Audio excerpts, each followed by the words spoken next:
사도와 장로들이 이 일을 의논하러 모여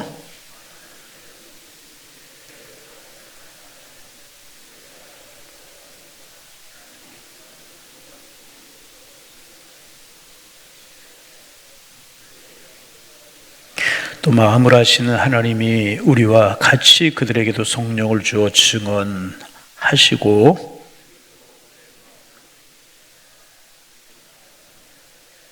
그런데 지금 너희가 어찌하여 하나님을 시험하여 우리 조상과 우리도 능히 매지 못하던 멍에를 제자들의 목에 두렸느냐.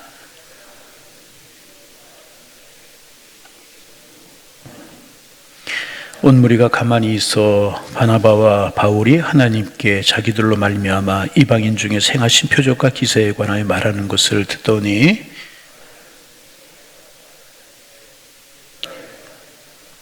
하나님이 처음으로 이방인 중에서 자기 이름을 위하여 백성을 취하시려고 그들을 돌보신 것을 시몬이 말하였으니 이후에 내가 돌아와서 다윗의 무너진 장막을 다시 지으며 또 그 허물어진 것을 다시 지어 일으키리니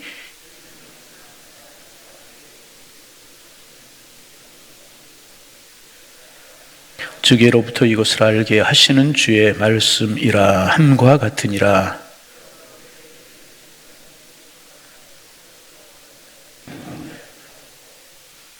우리 20절 21절 함께 보십니다. 다만 우상에 더러운 것과 음행과 목매어 죽인 것과 피를 멀리하고 편지하는 것이 옳으니 이는 예로부터 각 성에서 모세를 전하는 자가 있어 안식일마다 회당에서 그 글을 읽음이라 하더라. 아멘.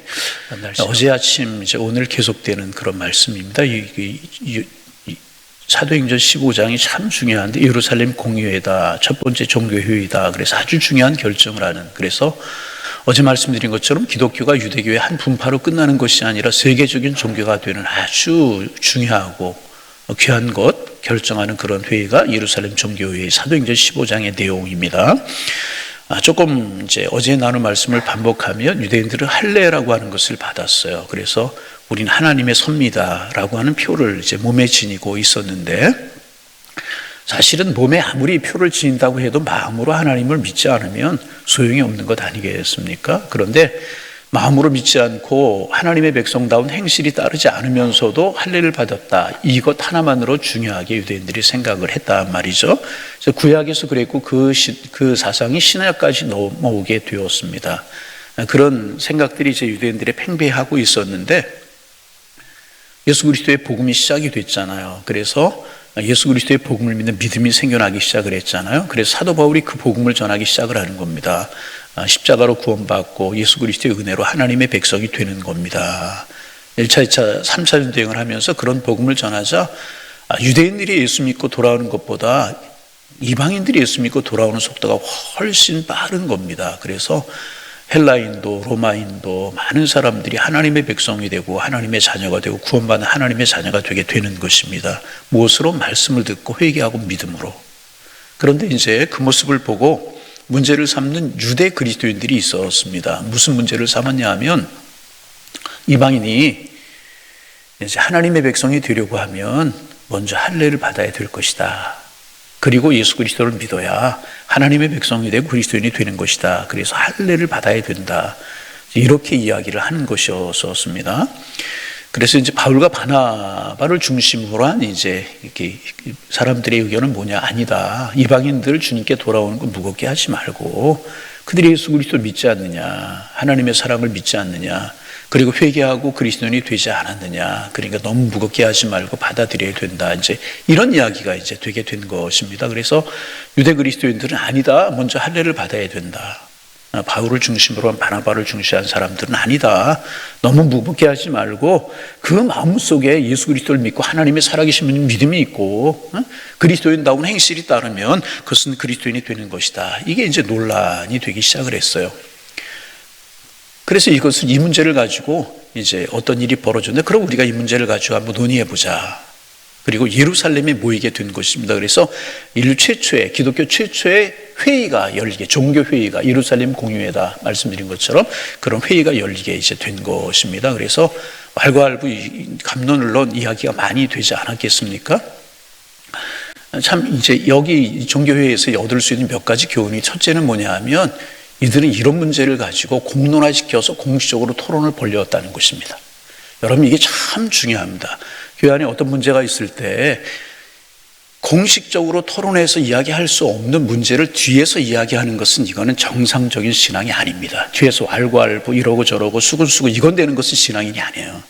어떤 문제이든지 공식적으로 토론할 수 있고 공식적으로 이야기할 수 없는 문제는 뒤에서도 끼리끼리 수근수근 그렇게 이야기하는 거 아니라는 거예요. 이런 교훈을 얻을 수, 예루살렘 교회는 참 아름다웠어요. 이 예루살렘 교회는 참 훌륭했단 말이에요. 그 문제를 가지고 막 아니다 기다 뭐 싸우거나 다투거나 이렇게 하지 않고, 할래다 아니다 이렇게 하지 않고, 뒤에서 옳은 것이다 그런 것이다, 사도 바울이 잘못되고 바나바가 이러지 않았다는 것이, 그러면 이게 신앙적으로 믿음적으로 하나님의 말씀에 어떤 것이 옳은가를 보자. 그리고 공식적인 회의를 열었다는 것입니다.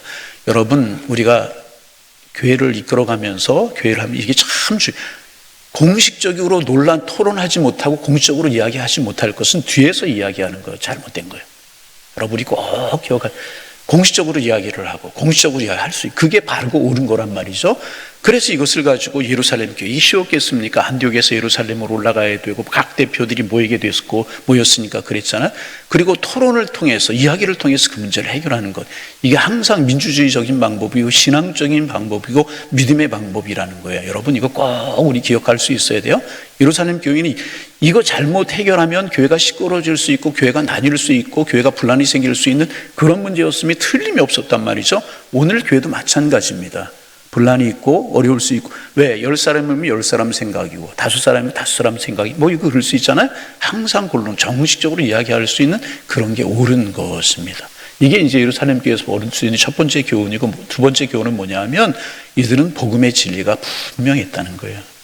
이들은 믿고 있는 내용의 진리가 무엇인지 분명히 알았다는 것입니다. 구원은 행위로 얻는 것이 아니고, 몸에 어떤 흔적을 가진다고 얻는 것이 아니고, 구원은 예수 그리스도의 십자가 보혈을 믿는 믿음으로 얻는 것이다 라고 하는 복음의 진리가 분명했다는, 여러분 그렇습니다. 구원은 예수 그리스도의 은혜로 받는 것입니다. 에베소서죠. 너희가 그 은혜로 인하여 믿음으로 말미암아 구원을 얻었나니 이것은 너에게 난 것이 아니요 하나님의 선물이라. 여러분, 우리의 구원은 예수 그리스도로 말미암는 줄로 믿습니다. 이것이 분명했다는 것입니다. 그래서 결론도 아주 명쾌하게 예루살렘 공회가 나게 되는 것 볼 수 있어요. 이것이 흔들리면은 다 흔들리기 시작을 하는 건데, 이 복음의 진리가 너무나도 분명했다는 것입니다. 그래서 우리가 6절 말씀부터 차근차근 좀 보면서 우리가 하나하나 좀 보겠습니다. 6절 말씀 같이 한번 읽습니다. 6절만. 사도와 장로들이 이 일을 의논하러 이제 다 모였다는 거예요. 회의가 시작이 됐어요. 여러분, 이게 옳은 거라고 말씀을 드렸어요. 절대로 이렇게 교회에서 그런 거는 옳은 방법이 아니라는 거예요. 모였어요. 그리고 많은 변론이 있었다는 거죠. 이것이 옳은 것이다, 이것이 옳은 것이다, 막 그랬겠죠. 본인들이 회의는 본인들의 이야기를 얼마든지 할 수 있는 것이기 때문에 이 많은 변론의 이수에 베드로가 일어났어요. 그리고 이제 하는 이야기가 뭐냐 하면 쭉 이야기한 것부터 8절 말씀만 같이 한번 읽어봅니다. 베드로의 이야기 계속이 되는 거예요. 또 마음을 아시는 하나님이 우리에게와 같이 그들에게도 성령을 주어. 우리는 누구고 그들은 누구이겠습니까? 우리는 유대교 그리스도인들, 전통적으로 유대인들의 할례도 받고 율법도 지키는 이런 사람 우리이고, 그들은 누구냐 하면 이방인들을 말하는 거예요. 복음을 듣고 사도 바울과 바나바가 전하는 복음을 듣고 그리스도인이 된 그 사람들을 말하는 거예요. 그들도 성령을 주셨다. 그들과 우리 똑같이 성령을 주셨다는 것입니다. 자, 그 다음에 9절 말씀 읽어봅니다. 믿음으로 그들의 마음을 깨끗이 하자. 그들이나 우리나 차별하지, 할례를 받거나 안 받거나 율법을 지키며 살아왔거나 그러지 않았거나, 우리에게도 믿음을 주시고 그에게도 믿음을 주셨다. 하나님이 그들과 우리를 절대로 차별하지 아니하셨다. 자, 그 다음에 10절 읽어봅니다. 그런데 지금 너희가 어찌하여 하나님을 시험하여 우리의 조상과 우리도 능히 매지 못했던 멍에를 제자들의 목에도, 왜 그거 본질적인 것 아닌 거, 구원에 관한 거 아닌 거, 십자가의 복음의 도리에 관한 것 아닌 그것을 가지고 힘들게 하여서 그들의 목에 멍에를 매려고 하느냐. 여러분, 멍에가 뭔지 아시잖아요. 말이나 짐승들이 연자맷돌을 돌리고 그럴 때 돌리게 하기 위해서 멍에를 메우잖아요. 소들도 밭을 가게 하기 위해서 멍에를 메잖아요. 멍에를 메우면 힘든 거예요. 말이나 짐승들이 힘든 거예요. 마찬가지로 왜 그들이 예수 믿고 하나님의 백성이 되는데 그들에게 멍에를 주어서 그들을 힘들게 하려고 하느냐. 그리고 11절에 아주 분명하게 이야기합니다. 자, 11절 읽어봅니다. 그러나 우리는 그들이 우리와 동일하게 주 예수의 은혜로 구원받는 줄을 믿노라. 아멘. 말씀드린 것처럼 여러분, 구원은 믿음으로 받는 줄로 믿습니다. 다른 어떤 것도 구원의 길이 없어요. 할례 받았느냐 안 받았느냐? 아니에요.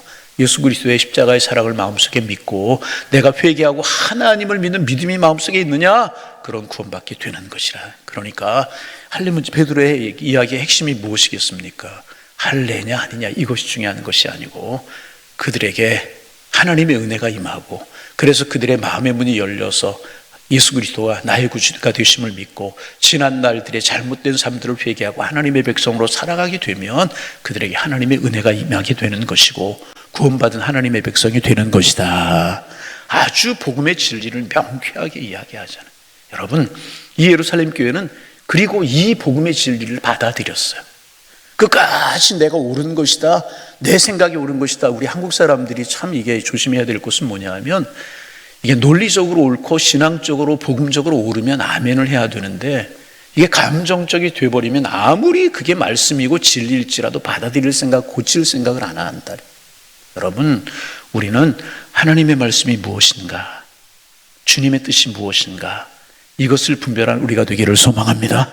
베드로가 복음의 진리를 쫙 이야기한 거예요. 그들이나 우리나 하나님이 차별하지 아니하셨다. 그들에게도 성령을 주셨고 우리에게도 성령을 주셨다. 성령으로 믿는 믿음을 주셔서 그들도 하나님의 백성이 되게 하셨고 우리도 하나님의 백성이 되게 하셨다. 이 모든 것은 무엇이냐? 하나님의 은혜다. 그러니까 그들이나 우리나 차별하는 것, 옳은 것 아니다. 아멘. 얼마나 명쾌하게 이야기를. 그러자 이제 12절 같이 한번 읽어봅니다. 오늘 좀 성경 읽는 것이 중요한 것 같아. 읽어봅니다. 온 무리가 어떻게 했다고요? 온 무리가 가만히 있었다. 이 가만히 있었다는 말이 무엇일까요? 바울이 복음의 진리를 명쾌하게 베드로가 이야기하는 거예요. 말씀의 진리를, 신앙의 진리를 명쾌하게 이야기하니까 자기들이 이야기하고 자기들이 그렇게 자기 고집하지 않고 받아들였다. 가만히 있었다. 그렇구나. 이렇게 됐다는 거예요. 그게 복음이구나. 그게 믿음이.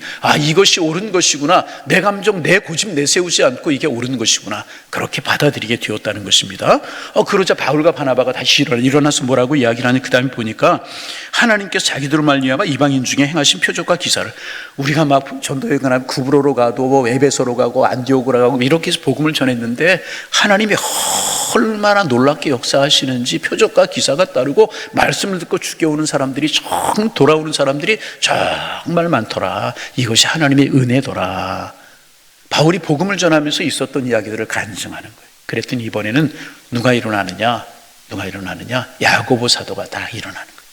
그래서 좀 길기 때문에 말씀을 요약하게 하면 그들에게, 이방인들에게 힘든 멍에를 매게 하지 말고 우리 이렇게 하는 것이 좋겠다. 19절부터 읽어보면 19절 읽습니다. 그러므로 내 의견에는 이방인 중에서 하나님께 돌아오는 자들을 괴롭게 하지 말자. 베드로의 이야기하고 똑같잖아요.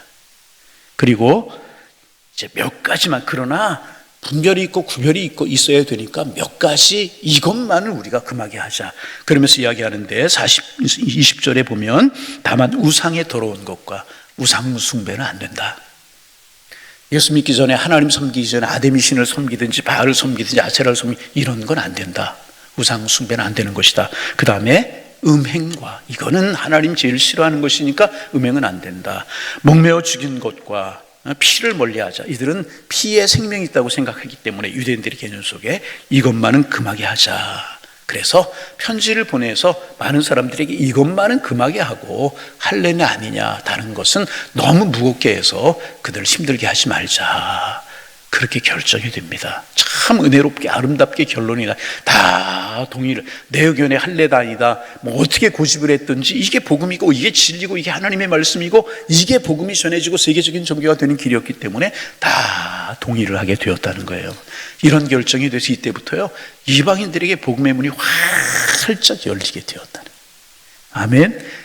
복음의 문이 활짝 열리게 되었다는 거예요. 참 성숙한 결정을 하게 되죠. 여러분, 우리가 작은 좀 적용을 좀 한다면, 교회에 이제 주일날 이렇게 와서 예배를 드리는데 옆에 앉은 분에게 술 냄새가 나고 담배 냄새가 나고 그래요. 그럼 어떻게 해야 될까요? 담배도 끊지 못하고 어젯밤에 늦게도 술 먹고 오늘 교회에 나왔네. 그런 정죄하는 마음이 있어서는 안 될 것이라는. 여러분, 술 먹고 담배 피고 교회에 나오는 것이 예수님 만나고 하나님 만날 가능성이 더 많습니까? 술 먹었다고 담배 핀다고 교회 안 나오는 것이 하나님 예수님 만날 가능성이 많습니까? 예? 대답해 보세요. 나오는 게 예수님 만나고 하나님 만날 가능성이 훨씬 많잖아요. 그래도 교회 나오시니 고맙다. 이게 우리의 마음이 되어야 돼요. 그리고 마음속으로 기도해야 되죠. 저분도 하나님 만나게 하옵소서. 예수 그리스도 영접하게 하옵소서. 이것이 하나님의 사람들의 자세가 되어야 된다는 거예요. 정죄, 저러고 교회, 그러면 절대로 안. 그런데 10년, 20년, 30년 집사가 되고 권사가 되고 장로가 되어서 그거 끊지 못하면 문제가 그거 끊지 못하고 그냥 신앙생활한다면 그것은 문제가 있지만은 아직 신앙생활 한 지 얼마 안 되고, 그래서 신앙을 가져가는 과정에 있는 분들이 그럴 수 있는, 우리가 품고 사랑하고 기도할 수 있어야 된다는 거예요. 여러분, 이것이 은혜인 줄로 믿습니다. 그래서 이 할례 문제가 해결이 된 거예요. 물론 마음에 동의하지 않는 사람들도 있었지만 회의 이 결정이 이렇게 되고 이방인의 복음의 문이 열리게 되었다는 겁니다. 그래서 여러분 믿음입니다. 무슨 믿음? 예수 그리스도를 믿는 믿음입니다. 십자가의 보혈을 믿는 믿음입니다. 은혜입니다. 이것이 중요한 것이라. 그래서 우리가 율법적인 그리스도인들 되지 말고, 옳고 그르고 이것저것 좀 그런 그리스도인들 되지 말고 복음으로 받아들이고 수용할 수 있는 그런 그리스도인들로 살아가는 것이 중요하다는 거예요. 조금 시간이 가지만 우리 예루살렘 교회에서 하나 더 교훈을 얻는다면, 교회에는 큰 어른들이 계셔야 된다 하는 거예요. 중요한 문제입니다. 제가 지난 경로 어른 야외 어르신들 모시고 나갈 때 그런 말씀 드렸어요. 어느 모임이라든지 나라도 마찬가지고 교회도 마찬가지고 가정에도 마찬가지고 큰 어른이 계셔야 된다.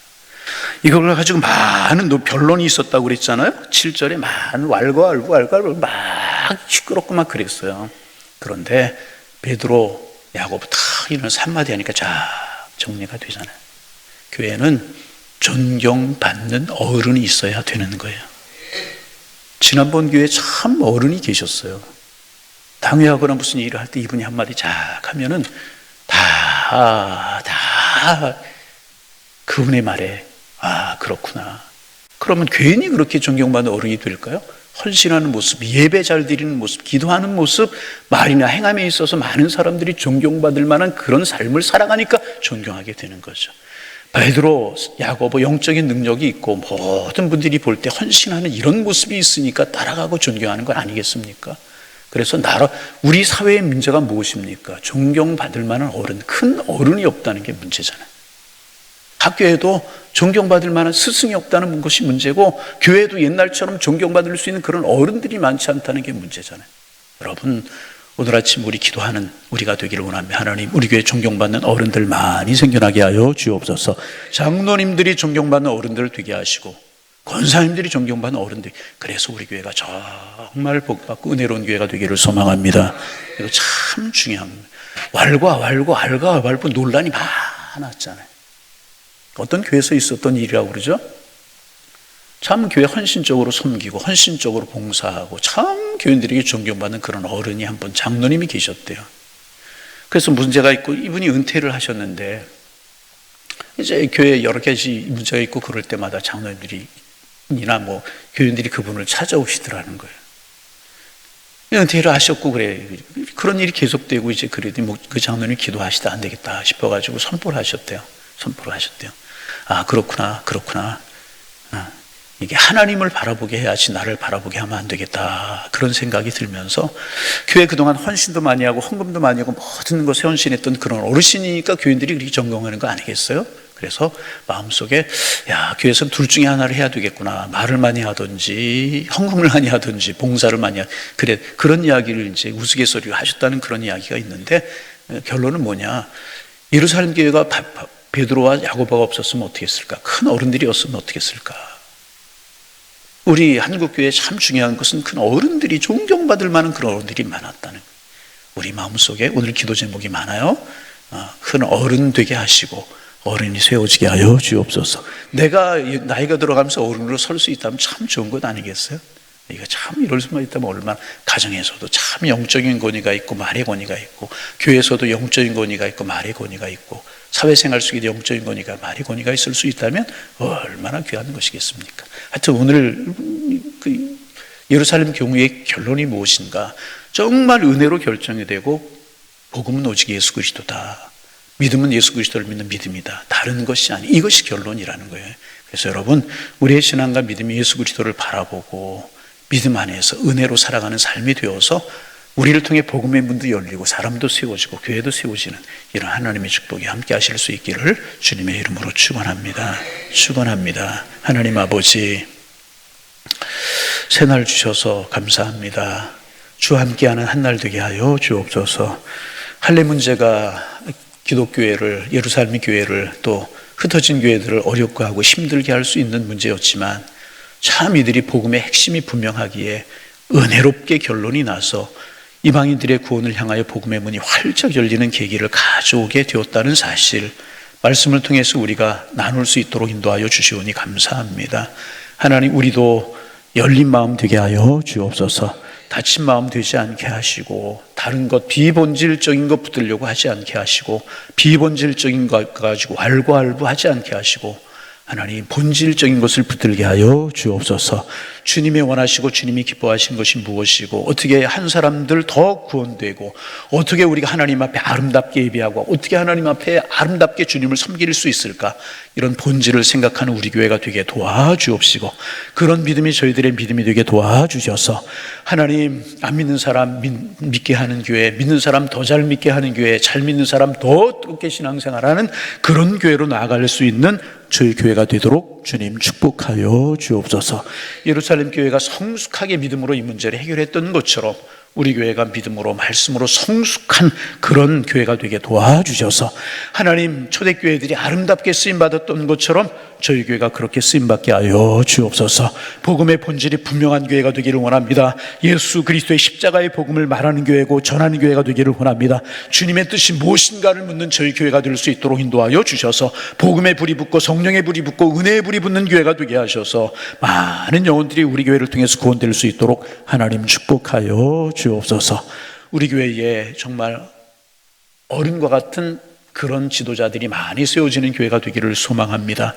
말의 권세가 있고 영적인 권세가 있고 기도가 권세가 있고, 그래서 존경받을 수 있는 어른들이 많이 세워지는 장로님들이, 그런 분들, 권사님들, 그런 분들이 되게 도와주시어서 신앙이 약한 사람들을 세워주게 하시고, 믿음이 약한 사람들을 세워주게 도와주옵시고, 기관이 세워지게 도와주옵시며, 아름답게 주님의 뜻을 이룰 수 있는 그런 교회로 하나님 세워져 갈 수 있는 존경받는 어른들이 많이 세워지는 교회가 되게 도와주셔서 주님의 아름다운 뜻들이 이루어져 갈 수 있는, 신앙이 약한 사람들이 세워져 갈 수 있는, 하나님이 기뻐할 수 있는 그런 교회가 될 수 있도록 도와주옵소서. 하나님, 신앙이 약하고 믿음이 약한 심령들 세워주고 격려해주고 위로해주고, 하나님 정말 신앙과 믿음의 길로 잘 인도할 수 있는 우리 교회가 되게 도와주시어서 하나님 앞에 기쁨이 되기를 원합니다. 세상이 소망이 될 수 있도록 축복하여 주옵소서. 하나님, 오늘도 이 나라 이 민족을 위해 기도합니다. 이 나라 이 민족 주님 불쌍히 여겨주시고 주님의 통치를 이루어 주옵소서. 주님이 쓰시는 이 나라 이 민족이 되게 도와주시고, 이를 위해서 우리 한국교회, 우리 교회가 깨어있을 수 있도록 하나님 축복하여 주옵소서. 세우신 지도자, 세우신 영자들에게 지혜를 주시고 바른 마음, 바른 생각하게 하시고, 어떤 것이 나라 민족을 위한 길인지를 분명하게 생각하게 하셔서 그 길을 따라 나아갈 때 어제보다 오늘, 오늘보다 내일, 앞날이 아름다운 이 민족으로 설 수 있도록, 내일 후손들에게 좋은 내일을 물려줄 수 있는 기성세대 우리 모두가 될 수 있도록 하나님이여 축복하여 주옵소서. 오늘도 주님 우리 함께 하실 줄로 믿사오며 예수님의 이름으로 기도하옵나이다. 아멘.